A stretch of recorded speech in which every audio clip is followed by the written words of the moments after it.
The world is louder than it has ever been, and your mental health is paying the price for it. If you feel like the relentless chaos of 2026 is draining your spirit, you need more than just a break. These 5 ancient biblical habits create an unshakable fortress within your soul. Let's move beyond basic prayer into a radical, meditative silence that restores your internal sanctuary today. The noise of our generation is not only external, it has become internal. Notifications echo in the mind long after the phone is put down. Opinions collide in endless streams. Crisis headlines flash across screens. The pressure to perform, to respond, to react, and to compare builds quietly until the soul feels crowded. Many are not physically exhausted, they are spiritually overstimulated. And overstimulation slowly erodes peace. Scripture does not deny the existence of chaos. From Genesis to Revelation, the Bible unfolds in the middle of wars, exiles, persecution, betrayal, famine, and uncertainty. Yet in the center of these storms, certain men and women carried something unshakable. They possessed an internal sanctuary. Their peace did not come from calm circumstances, it came from cultivated habits. The first habit is entering the secret place. In the book of Matthew, Jesus teaches, when you pray, go into your room, close the door and pray to your Father who is unseen. This instruction was not merely about location. It was about separation from noise. Before choosing the 12 disciples, Jesus withdrew alone and prayed through the night. Before performing miracles, he often stepped away. After feeding thousands, he dismissed the crowds and retreated into solitude. The Son of God modeled withdrawal not as weakness but as strategy. The world celebrates visibility, but God forms strength in hiddenness. Solitude is where the soul exhales. When you close the door and sit before God without agenda, something profound happens. The nervous system slows. The mind stops scanning for threats. The heart becomes aware of God's nearness. In solitude, you are no longer performing for an audience.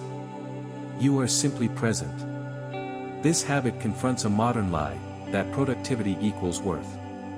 In silence, you are valued without producing anything. You sit, breathe, and become aware that you are already loved. Anxiety loses ground in that realization. The second habit is meditating deeply on the Word of God. In the book of Joshua, God tells Joshua, keep this book of the law always on your lips, meditate on it day and night. Meditation in Scripture is not emptying the mind but filling it intentionally. It is slow repetition. It is chewing on truth until it saturates the heart. The book of Psalms describes a righteous person as a tree planted by streams of water. Notice the imagery. The tree does not panic when drought comes. It does not chase rain clouds. Its roots are already deep. Meditation grows roots. Consider the life of David. Before he became king, he was a shepherd alone in fields.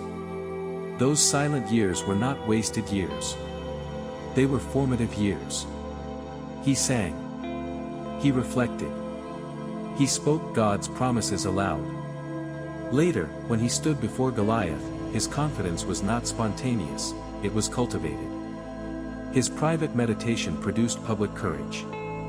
When intrusive thoughts invade the mind, meditation replaces them with truth. Fear says, you will fail. Scripture says, the Lord is my shepherd. Anxiety says, you are alone. Scripture says, I will never leave you. The mind cannot dwell deeply in two places at once. What you repeatedly rehearse becomes what you reflexively believe. The third habit is worship before warfare.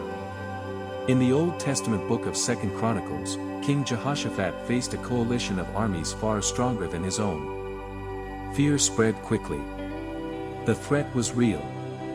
Yet instead of mobilizing soldiers first, he gathered the people to seek the Lord. Then he did something radical. He appointed singers to walk ahead of the army, praising God. Praise preceded victory. This was not denial of danger. It was declaration of trust. Worship shifts attention. When you magnify God, problems shrink to their proper size. The brain follows focus. If you focus exclusively on threats, stress hormones surge. If you focus on God's character, perspective stabilizes. Paul and Silas understood this principle centuries later. Though imprisoned unjustly, they sang hymns at midnight. Worship in chains became the doorway to freedom. Praise is not escapism, it is alignment. It reminds the heart who truly reigns. The fourth habit is stillness that listens. In 1 Kings, the prophet Elijah collapsed under emotional exhaustion. After a great victory on Mount Carmel, he fled in fear and depression. He felt alone. He felt threatened. He asked God to take his life. Burnout is not new, it has ancient roots. God did not rebuke Elijah harshly. First, he allowed him to rest and eat. Then he revealed himself, not in wind, earthquake, or fire, but in a gentle whisper. The lesson is profound. God's voice is often quieter than our panic. Stillness is different from silence. Silence removes external sound. Stillness calms internal turbulence. When you sit quietly after prayer and resist the urge to rush away, you train your spirit to discern. You begin to notice conviction, comfort, and guidance. Journaling during this time helps anchor insights. Many believers speak to God constantly but rarely pause to listen. Listening builds intimacy. And intimacy reduces fear because you know the one who leads you. The fifth habit is surrendering the outcome. In the New Testament letter to the Philippians, Paul writes, "Do not be anxious about anything, but in every situation, by prayer and petition, with thanksgiving, present your requests to God." This promise appears in Philippians. Notice the sequence. Prayer precedes peace. The ultimate picture of surrender appears in Gethsemane. Jesus, fully aware of the suffering ahead, prayed, "Not my will, but yours be done." Surrender did not remove pain. It removed resistance. Anxiety often comes from gripping outcomes too tightly. When control becomes an idol, peace becomes impossible. Surrender is not passivity. It is trust. It is saying, "I will obey. I will prepare. I will act faithfully. But I release the result into God's hands." When outcomes rest with God, the soul can rest too. Throughout history, believers endured immense pressure. The early church faced persecution under Roman authority. Many were imprisoned or scattered. Yet the book of Acts repeatedly describes them as filled with joy and boldness. Their peace was internal, not circumstantial. They cultivated habits that anchored them. The chaos of 2026 may feel unique in its speed and volume, but spiritually, humanity has always wrestled with noise. The difference to many believers speak to God constantly but rarely pause to listen. Listening builds intimacy. And intimacy reduces fear because you know the one who leads you. The fifth habit is surrendering the outcome. In the New Testament letter to the Philippians, Paul writes, "Do not be anxious about anything, but in every situation, by prayer and petition, with thanksgiving, present your requests to God." This promise appears in Philippians. Notice the sequence. Mental health is not only a clinical matter, it is also a spiritual one. The mind and soul are intertwined.